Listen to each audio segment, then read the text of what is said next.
purchased some watch batteries on Amazon Prime, and I got a great deal. And you know the old adage, you get what you paid for.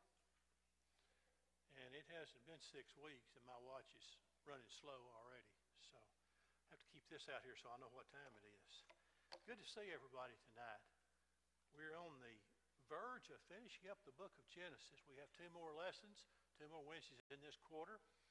And then the next topic will be on to the book of Exodus. So we'll finish that up in just a moment.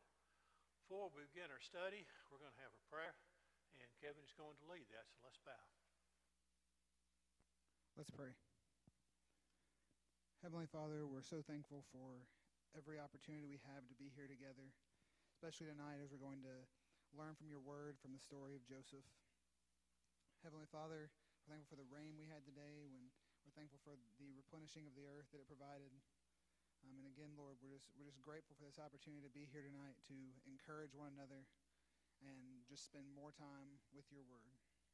Bless this study. In Jesus' name we pray. Amen. We are in the middle of 3 lessons on Joseph as we move to the last chapters.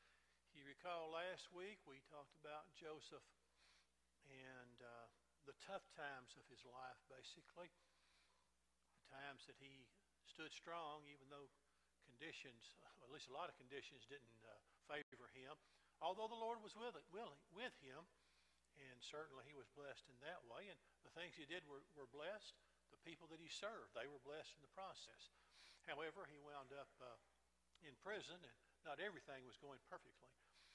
But by the end of last week's lesson, he had moved up considerably from slave to second ruler in place in the whole country of Egypt as a reasonably young man. So we'll talk about these chapters tonight. Consider that. This is, you've been seeing this all quarter long.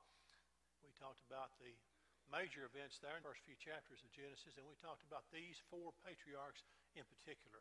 And that was our focus, since it's not possible to do a verse-by-verse study of the book of Genesis in 1 quarter. So tonight we'll continue with Joseph. Folks argue about exactly when the pyramids were built. I was reading about it, and it's just like everything else out there in the world. You know, if one person says this, somebody else says that. And they can't agree on within thousands of years sometimes when the pyramids were built. But most certainly, as Joseph came to Egypt, they were built by the time Joseph got there. This is one of the things that he would have seen, sites such as these, which are a portion of the pyramids in Egypt. Okay, we're talking about the time tonight, basically the plenty and the famine there. Age 30 to 37, and then a little bit into 37 to 44. We're just going to begin touching that. We've talked about when he was in Potiphar's house, prison, and now when things begin to get a little bit better. Prime minister is the word that the person who made this chart put on it. James Smith, scholar that's written a number of books. Really, they argue about the title, but here's what it was. He was the second most important person in Egypt. The only thing Pharaoh denied him was the throne. He was in charge of everything. That's the position that he had. We'll talk more about that position in just a moment. I wrote down a little timeline here for Joseph's life. I want to share with you. If you look at the scripture, you can see how old he was when a number of these things happened to him. We go back to the early part of our study, and we find back in chapter 37, he was 17 years old when Jacob sent him to see about his brothers. He was taken, thrown into the pit, and then eventually sold into slavery and taken to Egypt as a slave. So 17. Then between that and the time that he was made governor or prime minister or whatever you want to refer to it as, the Egyptians had a specific term, he was age 30 then, so 13 years in between there, from time of slavery until second in command in Egypt. That 13 years, at least 2 of them were spent in prison. We know that because how long was it before the butler finally remembered to tell Pharaoh about this fellow who could interpret dreams? 2 years. So he was at least in prison 2 years. 2 years or more, and then of that 13 years, so somewhere less than 11 years, he was in Potiphar's house and the events that surrounded the situation there. So that's roughly it. 7 years of plenty from the dreams that Pharaoh had, and would have made him 37. Move ahead 2 more years to the time when he meets his brothers, and his father then comes on down. He says to his brothers, we're 2 years into the famine. We've got 5 years left. You need to go back and get my father and everybody. Just come on down here because you'll be treated royally. And they were. So he would have been 39 at that time.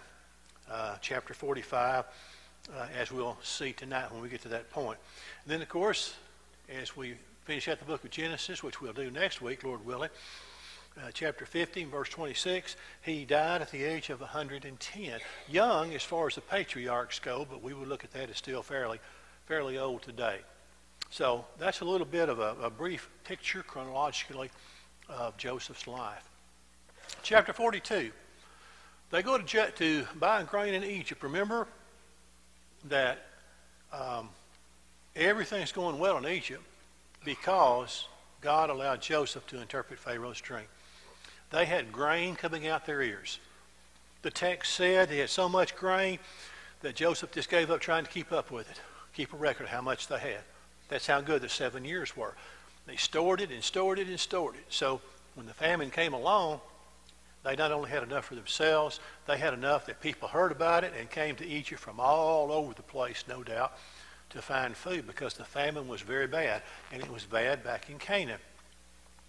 When Jacob saw that there was grain in Egypt, Jacob said to his sons, why do you look at one another? In other words, what are we doing sitting around? Let's get busy. Let's do something. You're going to go to Egypt and get some. Indeed, I've heard there is grain in Egypt. Go down to that place and buy for us that we may live and not die. Reached a place where there was going to be possible starvation. There was no way to raise a crop in this famine. The land was that bad, and that was the case all over the place. So he sends them down there. Now remember the dream. I showed this slide back, the last week. Remember the dream. Joseph's sheaf, his wheat there, being bowed down to by those that represented his brothers. They didn't like that. And then, of course, the dream about the sun and moon and stars there. But he was going to be bowed down to. And his brothers resented that. But there's going to come a time in our text tonight when they realized that was God blessing everybody involved, even though they did wrong. And even though their jealousy was misplaced, or maybe not misplaced, they certainly had reasons to be jealous, but it was not the right thing to do. But God turned good, made good out of it. So, Joseph was governor over the land. This title, governor, meant that he was basically in charge of everything. He was in charge of how the grain was handed out. Even though you have a lot of grain, I'm sure that in a famine you're careful about who you give the grain to. And so when they came down, who did they stand before? They stood before their brother, and they bowed down to him like you would if you were in a foreign country and you wanted to be able to buy food that meant the difference between life and death for you and your family. So they bowed down to him just as Joseph's dream predicted they would. Now, Joseph was governor over the land, and it was he who sold to all the people of the land. And Joseph's brothers came and bowed down before him with their faces to the earth, just as had been predicted. Now, this is their first trip to Egypt. Okay, let's keep our chronology in line here. This is their first trip down, and it involves, the text says, the 10 brothers. Benjamin did not go because Jacob, having lost Joseph, sure did not want to lose Benjamin, the other child, by his very special wife. So he would not allow him to go, which of course is going to play a part in the further discussions and what takes place. Now, the brothers are going to be tested. Joseph wants to see what kind of people they have turned out to be. There's no indication that he was expressing a lot of bitterness. But since he didn't know the rest of the story, like we do, he's probably wanting to see Are they remorseful over what they did? Are they good people, bad people? He's testing them. He recognized his brothers, but they did not recognize him. Remember, we're talking about, age 39. So we're talking about, even at this point, at least 22 years, or somewhere around 22 years. A lot of change takes place in that, especially for a young man like Joseph. But Joseph said to them, "It is as I spoke to you, saying you are spies." He says that about 3 different times. He's just not going to give up on them. He's going to make it hard on them. He's going to test them. In this manner you shall be tested. By the life of Pharaoh you shall not leave this place unless your younger brother comes here. And of course, Joseph had found out that Benjamin was still alive, that his father was still alive, but he's not let them know who he is yet. And he's going to use this testing for them. And the first demand is, I'm going to have to see this other brother you're telling me about, this younger one. And of course, they realize that's going to be very difficult because Jacob does not want to let go of him. In fact, eventually when he does come down, they convince him. The only way to convince him is, Dad, if we don't go eat some food, he's going to die, we're all going to die. This is a have-to case.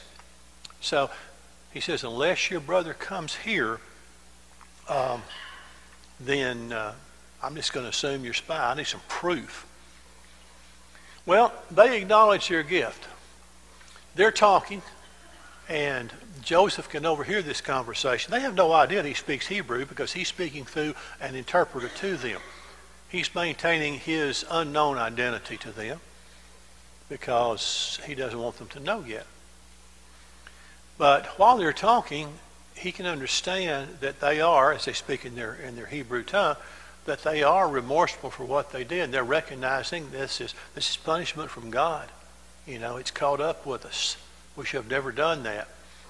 They said to one another, "We are truly guilty concerning our brother, for we saw the anguish of his soul when he pleaded with us, and we would not hear. Therefore this distress has come upon us."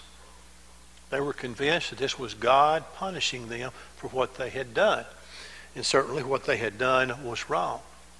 But as he hears this, Joseph understands that they're thinking back to that. They are feeling remorseful for that. They spend 3 days in prison, and he lets them go, but he's going to keep Simon. We'll read about that in just a moment. And he lets them go with the understanding that you go and you bring this younger brother, who was Benjamin, bring him down here so that I will know that you're honest people. And of course he wants to obviously see Benjamin, who is his full brother. He and Benjamin are, by Jacob and Rachel. So they're full brothers, and obviously would have been close to each other. And Reuben answered them saying, this is still the discussion here as they're feeling guilty. "Did I not speak to you, saying, 'Do not sin against the boy,' and you would not listen? Therefore, behold, his blood is now required of us." So Reuben gave him an "I told you so," and of course he did. And he was not interested in, the first talk was what when they saw him coming? Let's kill him and let's see what comes of his dreams then. And then it was, well, let's just throw him into this ditch. And then before Reuben could come back and rescue him, they sell him to the slavers. So Reuben says, we're getting what we deserve. We're being punished. Okay, so he's going to let them go. They go back to Canaan, back to their father Jacob, and puts the money in their bags that they paid for the grain, which is going to, of course, cause a great deal of concern on their part when they see it. But he binds Simeon, one of the brothers, and holds him as captive. By the way, I've often thought, I wonder, one, what Simeon's mindset was while he was there during that time, and they didn't come back for quite a while till the food was gone. And number two, I wonder how Simeon was treated. I wonder if Joseph saw to it that even though he was confined, he probably had it pretty good. We have no way of answering those questions. I'm thinking probably he took pretty good care of Simeon. Being kind to him as much as you can, although confining him there because he was being held. Randy? Do we know what gave the brother the idea that what was happening to him now was a result of what he did? Was that a common thought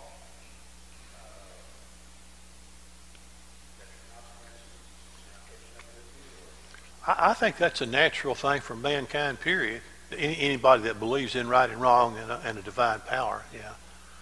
And we know back then that happened a lot of times. The people felt that way, and when they even had, by the time Jesus was around, they still had the idea that when something bad happened to you, it was direct punishment from God. I think Dennis has got the answer. Okay, Dennis?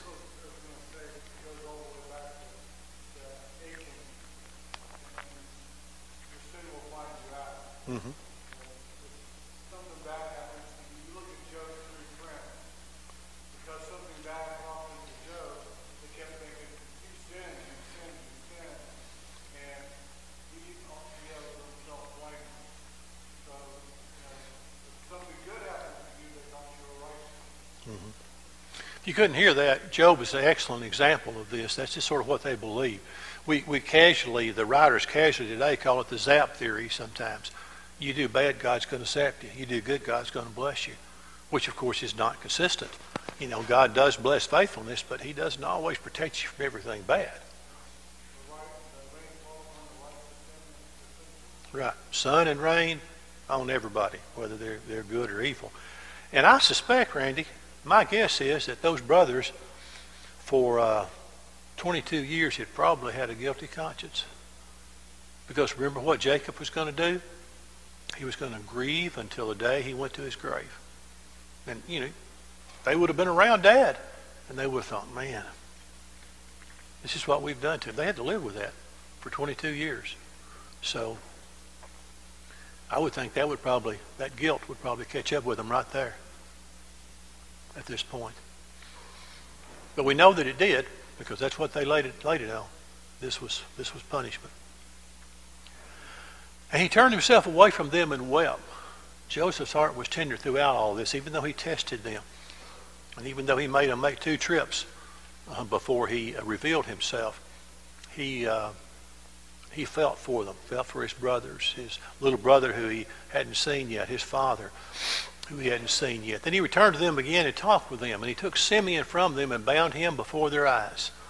So it's pretty well settled here. Of course, I'm sure he appointed some of his servants, being the second highest person in Egypt, and said, bind that man.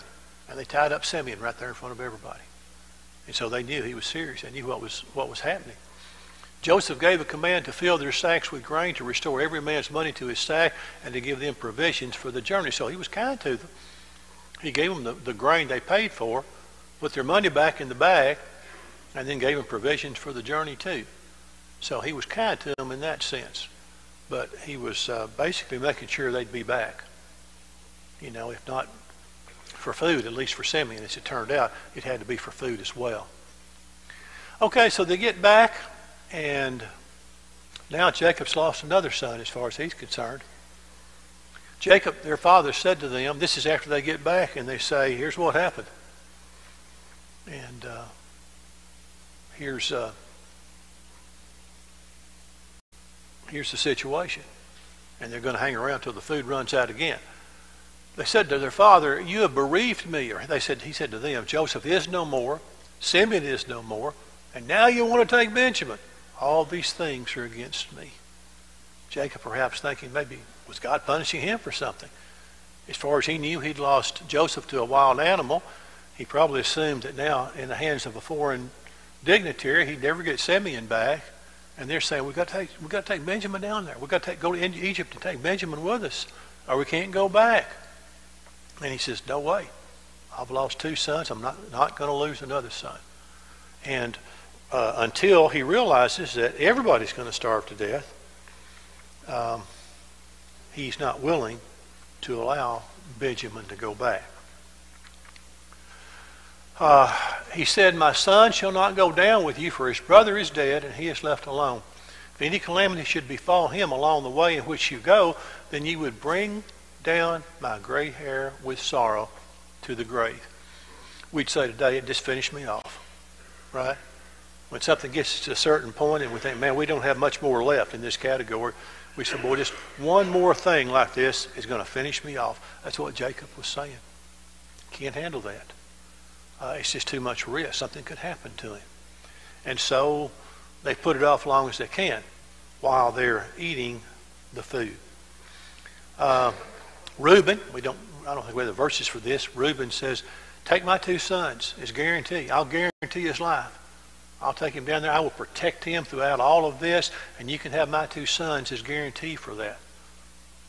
And still, Jacob was not ready to do it until the food was gone. Then we come to chapter 43, and we're getting ready for the second journey to Egypt, because 1, Simeon is still waiting there, and 2, there's not any more food. Starvation is now a real possibility, so they head back. Now the famine was severe in the land, and it came to pass that they had eaten up the grain which they had brought from Egypt, that their father said to them, "Go back, buy us a little food." Okay? Jacob apparently in the conversation doesn't mention this prerequisite that Benjamin's going to have to go too. He says, go back and buy us a little food. Judah spoke to him, saying, "The man," Joseph, second ruler in Egypt, "solemnly warned us, saying, 'You shall not see my face unless your brother is with you.'" So at the worst, they might have gotten taken captive, all of them. At best, they weren't going to see Joseph again unless they had Benjamin with him. He said, "You'll not see my face." And who was he?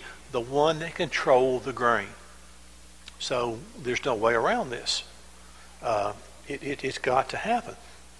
And then Jacob actually says to them, "Why did you have to tell him about the younger brother? Why did you have to tell him the whole story?" And Judah says, "Well, Dad, he was asking specific questions. You know, we had to if we're going to tell the truth." And of course, Joseph could do that because he even knew how old each one was, right? When he set them up at the table, set them by age. It's going to happen again when they bring Benjamin back, and they're looking at each other. How does he know who the oldest is and who's the youngest? I mean, you might tell a difference between the one extreme, but right in the middle. But he seated them accordingly. He knew a lot about them. So they're just going to have to go back. But Jacob wants to do everything he can to hopefully make it a good trip. And I've got just some abbreviated statements here of what he wants to do to be sure that it happens. I've got to quit looking at that because it doesn't do me any good when it's 20 minutes slow. The bell will ring and we'll be sitting here not very far along. Okay. If it must be so, then do this. Take some of the best fruits. And they take some almonds and something else, which surely would have been a sacrifice because remember, they're short on food. Some honey, they're taking some good stuff as a gift to show their respect for the leader. Take double money in your hand, the money that you found in your bag last time, and explain there must have been an oversight. Give him, twice the money for this next food. Take your brother also, and may God Almighty give you mercy before the man. So they're trying to. Jacob wants everything possible done to guarantee the safety of everyone, and most especially of Benjamin, as they go back to Egypt for the second time. And then here is where, in between these verses and the next one, Judah's talking to Jacob about the situation and why they have to do what they have to do. So they get there, and Joseph, apparently rather quickly, sends him to his house. Now, this, again, would have been a surprise to them. I mean, this is the second man in Egypt. He's inviting us to a feast at his house. Why would he do that? Especially the way he'd been treating us. There must have been a lot of questions in their mind. So he tells this steward, he says, I want a feast prepared. These folks are going to my house. We're going to have dinner. We're going to have a big meal and a celebration. I added the word celebration. That's what basically it came out to be. But he says, we're going to have this meal together. So the man brought the men into Joseph's house and gave them water, and they washed their feet, and he gave their donkeys feet. In other words, all of the elements of hospitality back in those days. He treated them like you would treat an honored guest who came to you in the Middle East at that time, and even still today. Many of these expectations are still in mind as far as hospitality. That's the way you did it. That was part of their culture. So now, instead of being treated as outsiders, people from another nation, people who were suspected to be spies, they're honored in an extra special way. And when Joseph came home, they brought him the present which was in their hand into the house and bowed down before him to the earth. Again, we see him bowing down just like the dream had foretold. And they give him these little special things, the honey, the almonds, and whatever that they brought back home, doing their best to honor him and keep him in the mood that was conducive to him giving the food and letting everybody go. So he sets up the meal, and again, they're by age at the table, and everybody's got a good meal in front of them. But what does Benjamin have in front of him? 5 times, that's right, Miss Sandy, 5 times as much food as his brothers. Now, I don't know if he's a big guy or a little guy or what, but you kind of wonder, wow. It was obvious. You can't sit at a table and not notice that when somebody's served, they've got 5 times the food that everybody else does. And that must have made him think a little bit, too, at his treatment to Benjamin at this time, since they still did not know who he was. He brought out Simeon, too. Don't you know they were glad to see him? They didn't know what happened to Simeon. If he was still around, then okay. They brought him out for this feast they were going to have together.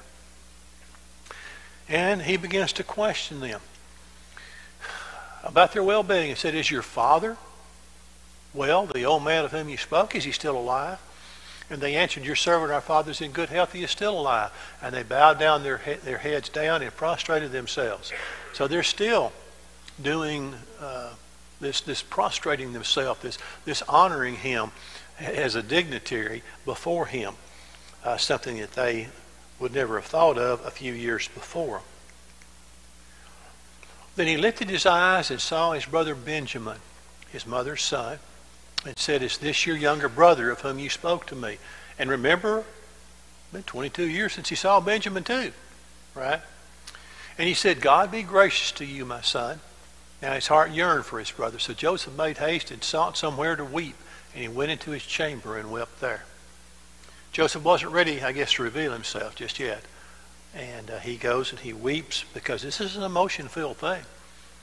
You know, this is still family, and this is still his 100% brother, full brother, who had nothing at all to do with what happened to him, who had never mistreated him, and who shared the same mother and father, unlike the other brothers. They set before him the firstborn according to his birthright, and the youngest according to his youth. And the men looked in astonishment at one another. How does he do these things? Then he took servings to them from before them, but Benjamin's serving was 5 times as much as any of theirs. So they drank and were merry with him. But don't you suspect that probably just a little bit of nervousness, still thinking, is he just setting us up for the kill? You know, is he treating us nice now, and then he's going to have us all killed later on? And this is just a ploy, you know, or something? But, of course, that's not the case. Now we move to chapter 44. And we're going to see him sort of test them again here as he talks to them.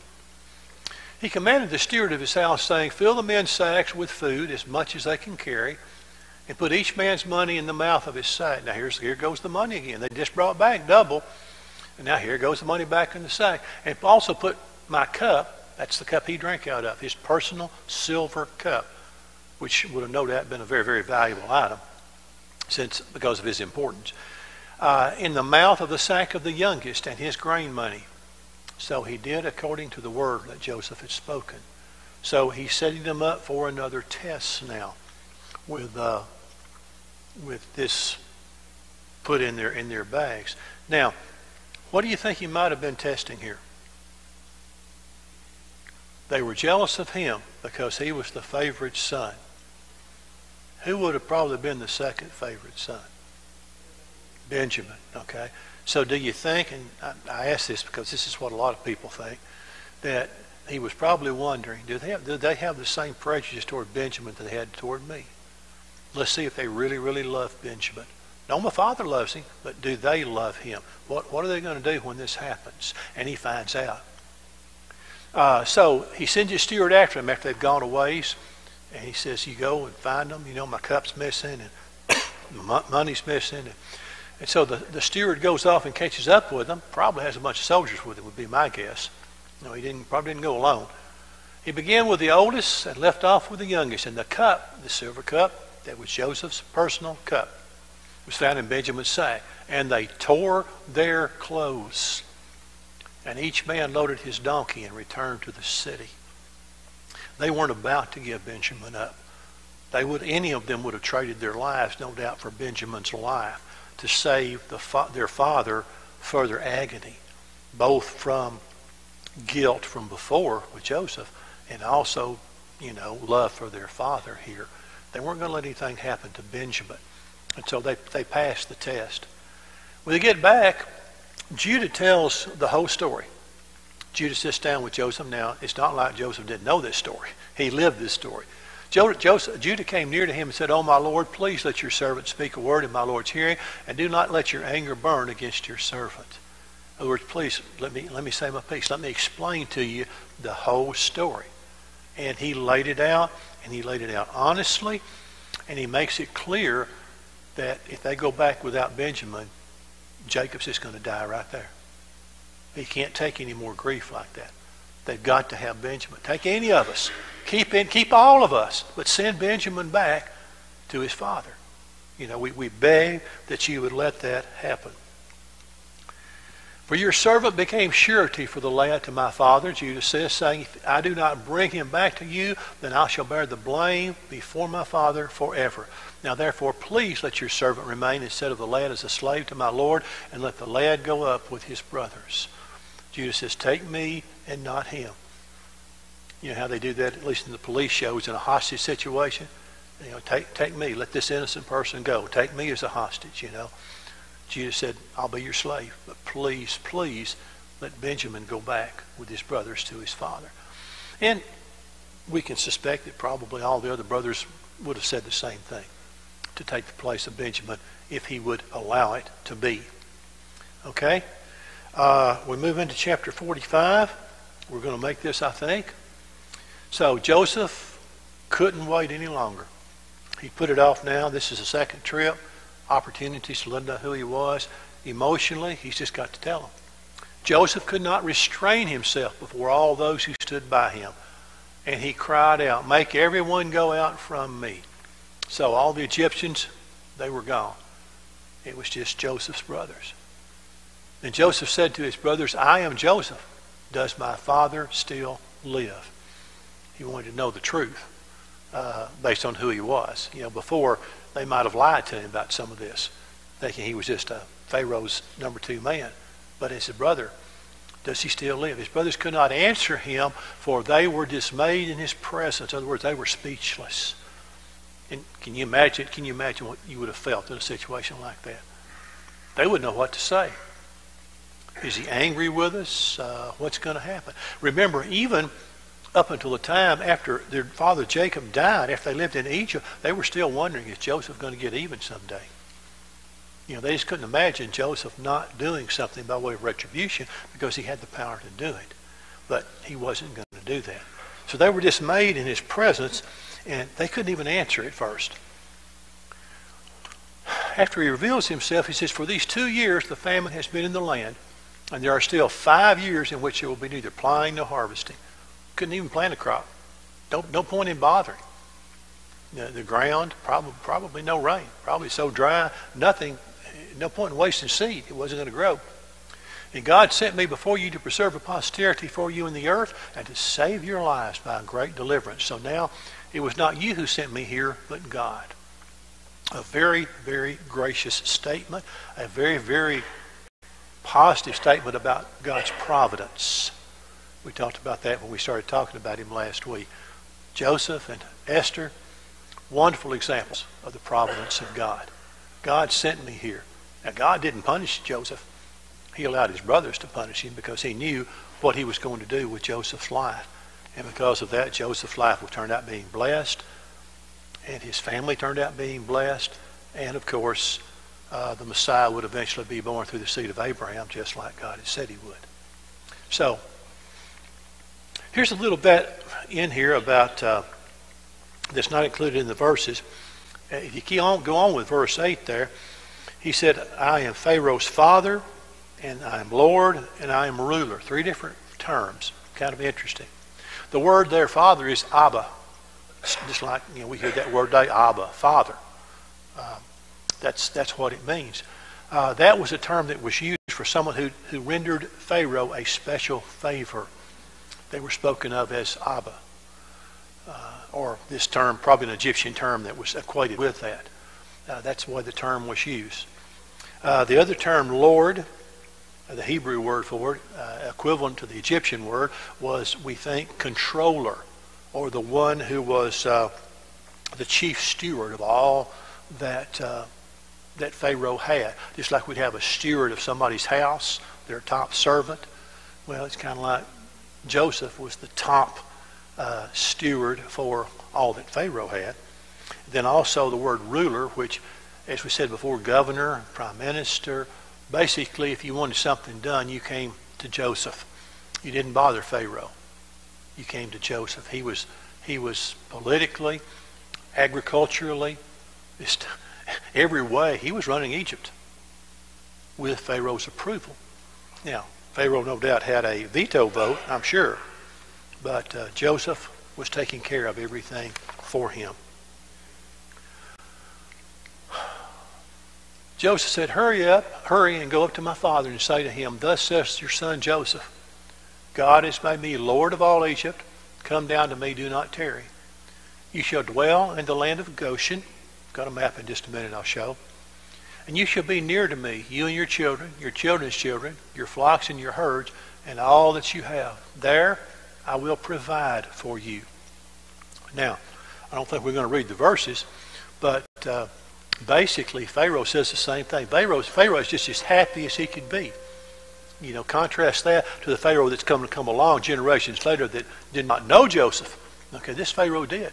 And this Pharaoh knew that God blessed Joseph. However he interpreted God to be, he knew he was with Joseph, because as soon as he interpreted those dreams, he put Joseph in charge. That saved Egypt. Or they'd been in the same plight as everybody else if they hadn't stored all that grain. And so it's really not surprising to think that Pharaoh would say, yeah, bring his family down here.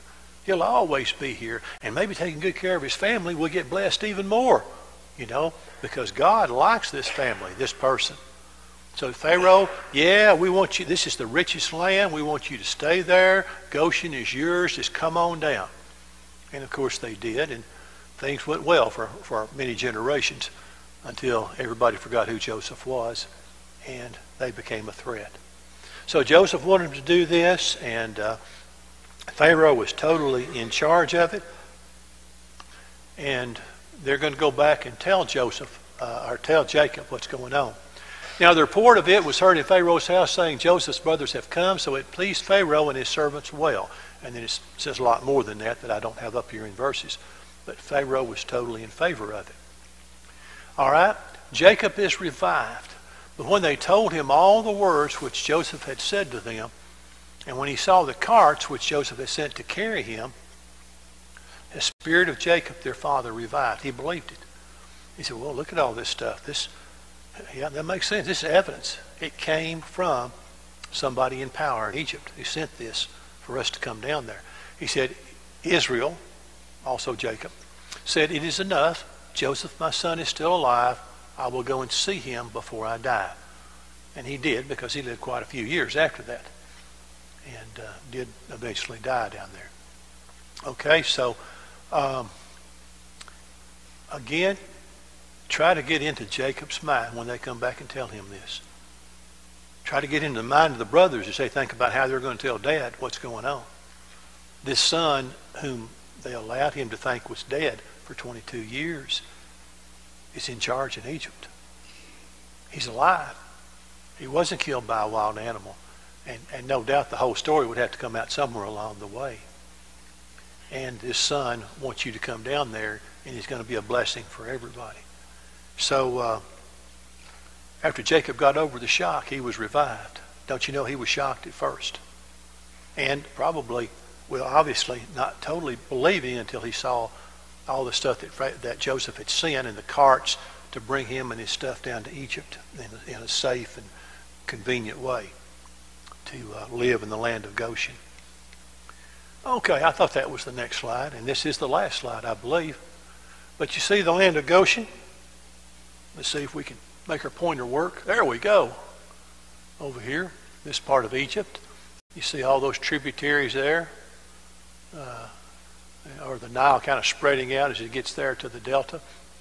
And it was a good area, a fertile area, a great place to be. And of course this map shows the generations later when the Israelites, who began to frighten the Egyptians, came down, crossed the Red Sea, and then began the wilderness wanderings on the way to the Promised Land.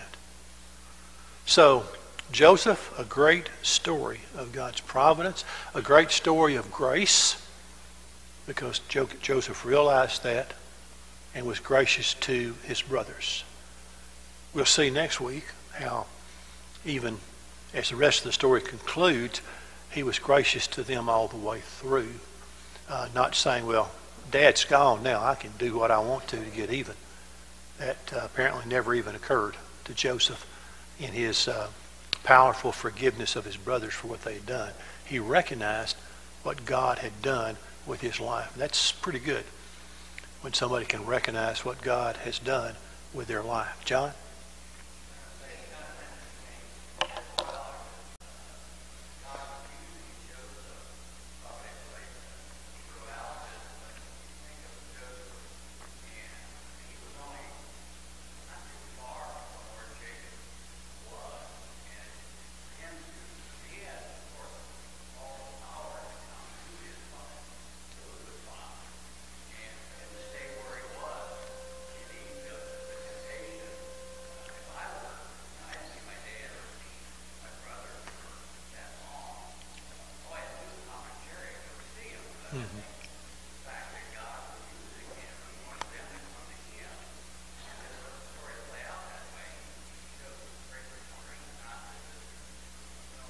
Just head on back to Canaan himself.